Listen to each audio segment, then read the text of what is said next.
రాజులకు రాజు ప్రభులో ప్రభు అయిన యేసుక్రీస్తు నామమున మీకు శుభములు. ఈరోజు దేవుడు మనకు అనుగ్రహించిన వాక్య ధ్యానము కీర్తన గ్రంథము 18వ అధ్యాయము 47వ వచనము. ఆయన నా నిమిత్తము ప్రతిదండన చేయు దేవుడు, జనములను నాకు లోపరచువాడు ఆయనే. ప్రియులారా, ఈ వాక్య ధ్యానాన్ని మనం గమనించినట్లయితే మన నిమిత్తము ప్రతిదండన అంటే మనలను బాధించిన వారిని, మనలను విమర్శించినటువంటి వారిని, మనలను చిన్న చూపు చూసినటువంటి వారిని, మనకు అన్యాయం చేసి మోసము చేసినటువంటి వారిని, మనము చేసిన మేలుకు ప్రతిగా కీడు చేసినటువంటి వారిని ఆయన తీర్పునకు అప్పగిస్తాడు. ఆయనే తీర్పు తీరుస్తాడు. అంటే ప్రతిదండన ఎవరికి వస్తుంది? అన్యాయము చేసిన వారికి, అక్రమముగా నడుచుకున్న వారికి. అది దేవుడు మాత్రమే ఇవ్వాలి. మన నిమిత్తం ఆయన వారికి ప్రతిదండన చేసేటువంటి దేవుడు. అందుకే నీవు నేను వ్యాజ్యమును ఆ దేవునికి అప్పజెప్పాలి తప్పిస్తే దానిని మనము చేతుల్లోకి తీసుకొని మనము తీర్పు తీర్చకూడదు. మనం అంటూ ఉన్నాం, చట్టాన్ని చేతుల్లోకి తీసుకొని మనము ఉపయోగించకూడదు అని. మరి అదేవిధంగా ఇక్కడ దేవుడి యొక్క చట్టాన్ని, దేవుడి యొక్క నీతిని, దేవుడి యొక్క న్యాయమును మనము తీర్పు తీర్చడానికి ఉపయోగించుకోకూడదు. అది ఆయన పని. తీర్పు తీర్చుట నా పని, పగ తీర్చుట నా పని అనుకున్నాడు. కాబట్టి మనం పగ తీర్చకూడదు, తీర్పు తీర్చకూడదు, ప్రతిదండన మనము ఇతరులకు చేయకూడదు. దేవునికి అప్పగించి మనము ప్రార్థించి మౌనముగా కూర్చోవాలి. అప్పుడు జనములను నీకు లోపరుస్తాడు ఆయన. ఎంతమందికి కావాలి ఆధిక్యత? ప్రతి ఒక్కరికి కావాలి. జనములు లోబడేటువంటి ఆధిక్యత ప్రతి ఒక్కరికి కావాలి. అయితే నీవు వారికి తీర్పు తీర్చవద్దు, వారికి ప్రతిదండన చేయవద్దు. ప్రతీకారం తీర్చుకుంటాను అని నీవు ఏమాత్రమో తలంచవద్దు.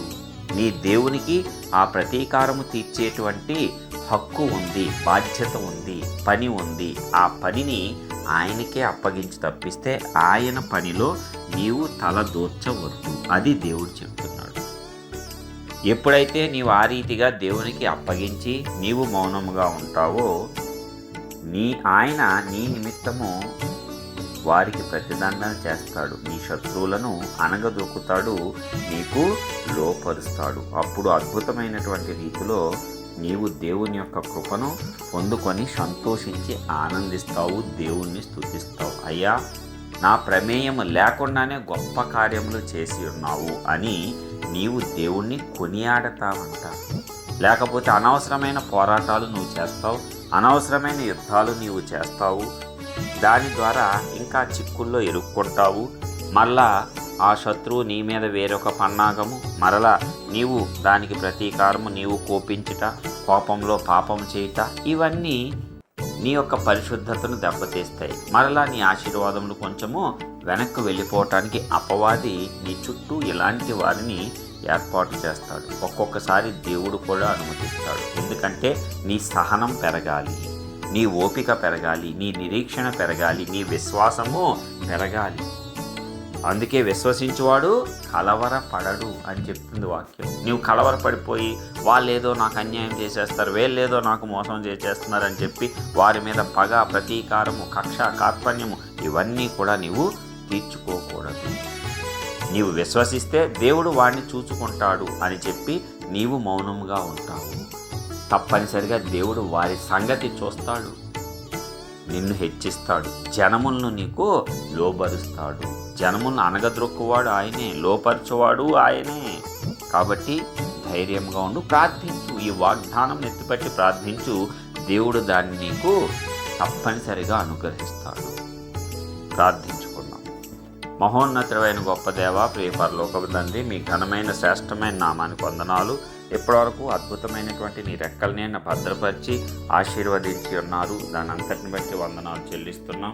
సహాయం దయచేయండి. ప్రతి విషయంలో కూడా నీ ఆదరణ, నీ నెమ్మది మాకు అనుగ్రహిస్తున్నందుకు వందనాలయ్యా. ఇదిగో మరి ఒక నూతన దినమును నూతన వాత్సల్యతతో మాకు అనుగ్రహించి నీ వాక్య ధ్యానాన్ని కూడా ఇచ్చావు. అవునయ్యా, మరి సాధారణంగా మనుష్య స్వభావంతో మమ్మల్ని ఎవరైనా బాధ పెట్టి కొంతవరకు సహిస్తాం. తీవ్రంగా బాధ పెడుతూ ఉంటే మాకు కోపం వచ్చేస్తుంది. మేము ప్రతీకారం తీర్చుకొని మేము కూడా ప్రతిదండన చేసేయాలని చెప్పి వారికి ఆలోచిస్తూ ఉంటాం. కానీ అది కూడా వద్దంటున్నావు. నీవు మాత్రమే ప్రతిదండన చేయాలి అంటున్నావు.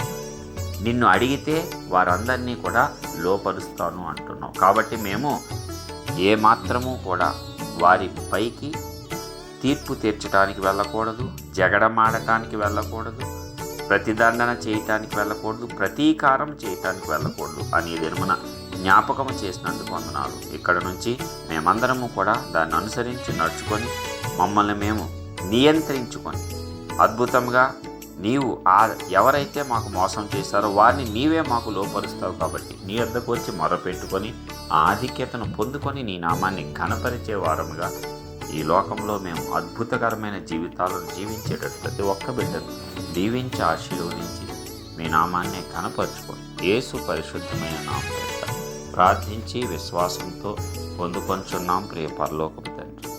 ఆమేన్.